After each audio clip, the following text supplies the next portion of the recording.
नग्न विषयक प्रश्न, देवताओं का पराजय, उनका भगवान के शरण में जाना और भगवान का माया मोह को प्रकट करना। श्री पराशर जी बोले, हे मैत्री, पूर्व काल में महात्मा सगर से उनके पूछने पर भगवान और ने इस प्रकार गृहस्थ के सदाचार का निरूपण किया था। हे द्विज, मैंने भी तुमसे इसका पूर्णतः वर्णन कर दिया। कोई भी पुरुष सदाचार का उल्लंघन करके सदगति नहीं पा सकता। श्री मैत्री जी बोले, भगवान, नपुंसक, अपविद और रजस्वला आदि को तो मैं अच्छी तरह जानता हूँ, किंतु यह नहीं जानता कि नग्न किसको कहते हैं। अतः इस समय मैं नग्न के विषय में जानना चाहता हूँ। नग्न कौन है और किस प्रकार के आचरण वाला पुरुष नग्न संज्ञा प्राप्त करता है। हे धर्मात्मा में श्रेष्ठ, मैं आपके द्वारा नग्न के स्वरूप का यथावत वर्णन सुनना चाहता हूँ, क्योंकि आपको कोई भी बात अविदित नहीं है। श्री पराशर जी बोले, हे द्विज, ऋक्, साम और यजु यह वे त्रिवर्णों का आवरण स्वरूप है। जो पुरुष मोह से इसका त्याग कर देता है वह पापी नग्न कहलाता है। हे ब्राह्मण, समस्त वर्णों का संवरण ढकने वाला वस्त्र वेत्र ही है, इसलिए उसका त्याग कर देने पर पुरुष नग्न हो जाता है, इसमें कोई संदेह नहीं है। हमारे पितामह धर्मज्ञ वशिष्ठ जी ने इस विषय में महात्मा भीष्म जी से जो कुछ कहा था वह श्रवण करो। हे मैत्रेय, तुमने जो मुझसे नग्न के विषय में पूछा है, इस संबंध में भीष्म के प्रति वर्णन करते समय मैंने भी महात्मा वशिष्ठ जी का कथन सुना था। पूर्व काल में किसी समय सो दिव्यवस्थक देवता और असुरों का परस्पर युद्ध हुआ। उसमें हालात प्रवृत्ति दैत्यों द्वारा देवगण पराजित हुए। अतः देवगण ने क्षीर सागर के उत्तर तट पर जाकर तपस्या की और भगवान विष्णु की आराधना के लिए उस समय इस स्तवन का गान किया। देवगण बोले, हम लोग लोकनाथ भगवान विष्णु की आराधना के लिए जिस वाणी का उच्चारण करते हैं उससे वे आद्य पुरुष विष्णु भगवान प्रसन्न हो, जिन परमात्मा से संपूर्ण भूत उत्पन्न हुए हैं और जिनमें वे सब अंत में लीन हो जाएंगे। संसार में उनकी स्तुति करने में कौन समर्थ है।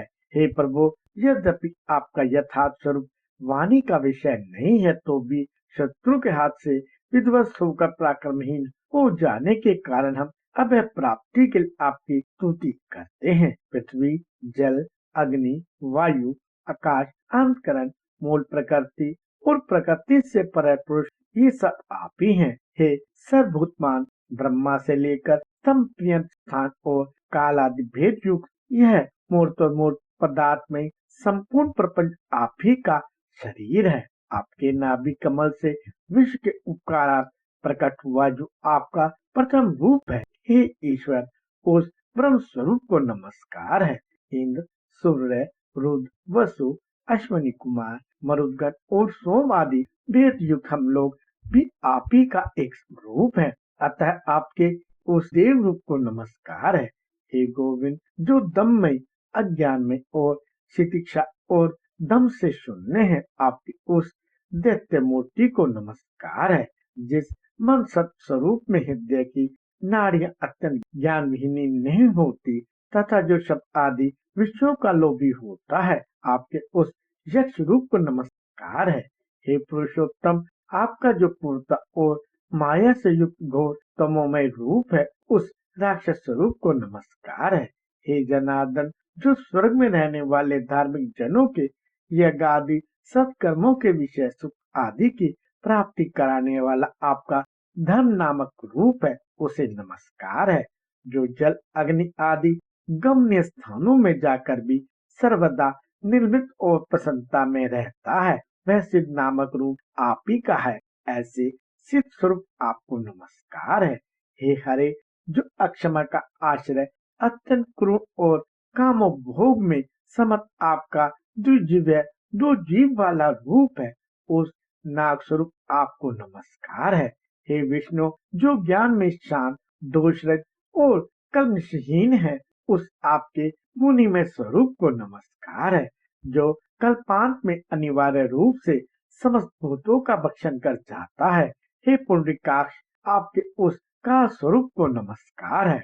जो प्रलय काल में देवता आदि समस्त प्राणियों को सामान्य भाव से भक्षण करके नृत्य करता है। आपके उस रूप स्वरूप को नमस्कार है। रजोगुण की प्रवृत्ति के कारण जो कर्मों का करण रूप है, हे जनार्दन आपके उस मनुष्यात्म स्वरूप को नमस्कार है। हे सर्वात्म जो 28 वर्गयुक्तमों में और उन मार्गगामी है, आपके उस पशु रूप को नमस्कार है। जो जगत की स्थिति का साधन और यज्ञ का अंगभूत है तथा वृक्ष लता गुल विरुद्ध ग्रीन और ग्रीन इन 6 भेदों से युक्त उन्मुख है और दिव्य रूप आपको नमस्कार है। तिर्यक मनुष्य तथा देवता आदि प्राणी, आकाश आदि पंचभूत और शब्द आदि उनके गुण, ये सब सबके आदिभूत आप ही के रूप हैं। अतः आप सर्वात्मा को नमस्कार है। हे परमात्मन प्रधान और महतत्वादि रूप, इस संपूर्ण जगत से जो परे है, सबका आदि कारण है और जिसके समान कोई अन्य रूप नहीं है। आपके उस प्रकृति आदि कारणों के भी कारण रूप को नमस्कार है। हे भगवान जो शुक्लादि रूप से, दीप्ता आदि परिमाण से तथा घनता आदि गुणों से रहित है, इस प्रकार जो समस्त विशेषणों का अविषय है तथा परमेश्वरों का दर्शनीय एवं शुद्धाति शुद्ध है, आपके उस स्वरूप को हम नमस्कार करते हैं। जो हमारे शरीर में, अन्य प्राणियों के शरीर में तथा समस्त वस्तु में वर्तमान है, अजन्मा और अविनाशी है तथा जिससे अतिरिक्त और कोई भी नहीं है, उस ब्रह्म स्वरूप को हम नमस्कार करते हैं। परम पद ब्रह्मी जिनका आत्मा है, ऐसे जिस सनातन और अजन्मा भगवान का यह सकल प्रपंच रूप है, उस सबके बीजभूत अविनाशी और निर्मल प्रभु वासुदेव को हम नमस्कार करते हैं। श्री पराशर जी बोले, हे मैत्रेय, स्वरूप के समाप्त हो जाने पर देवताओं ने परमात्मा श्री हरि को हाथ में शंख चक्र और गदा लिए तथा गरुड़ पर आरूढ़ हुए अपने सम्मुख विराजमान देखा। उसे देखकर समस्त देवताओं ने प्रणाम करने के अनंतर उनसे कहा, हे नाथ प्रसन्न हुई और हम शरणागतों के दैत्यों से रक्षा कीजिए। हे परमेश्वर, हरात प्रभृति दैत्य गणों ने ब्रह्मा जी की आज्ञा का भी उल्लंघन कर हमारे और त्रिलोकी के जग भागों का अपहरण कर लिया है। यद्यपि हम और वे सर्वभूत आप ही के अंशज हैं, तथापि अविद्यावश हम जगत को परस्पर भिन्न भिन्न देखते हैं। हमारे शत्रुघ्न अपने वन धर्म का पालन करने वाले वेद मार्ग अवलंबी और तपोनिष्ठ, अतः वे हमसे नहीं मारा जा सकते। अतः हे सर्वात्मा, जिससे हम उन असुरों का वध करने में समर्थ हो, ऐसा कोई उपाय आप हमें बतलाइए। श्री पराशर जी बोले, उनके ऐसा कहने पर भगवान विष्णु ने अपने शरीर से माया मोह को उत्पन्न किया और उसे देवताओं को देखकर कहा, यह माया मोह उन संपूर्ण दैत्य गणों को मोहित कर देगा। तब वे वेद मार्ग का उल्लंघन करने से तुम लोगों से मारे जा सकेंगे। हे देवगण, जो कोई देवता अथवा दैत्य ब्रह्मा जी के कार्य में बाधा डालते हैं, वे सृष्टि की रक्षा में तत्पर मेरे वध्य होते हैं। अतः हे देवगण, अब तुम जाओ, डरो मत।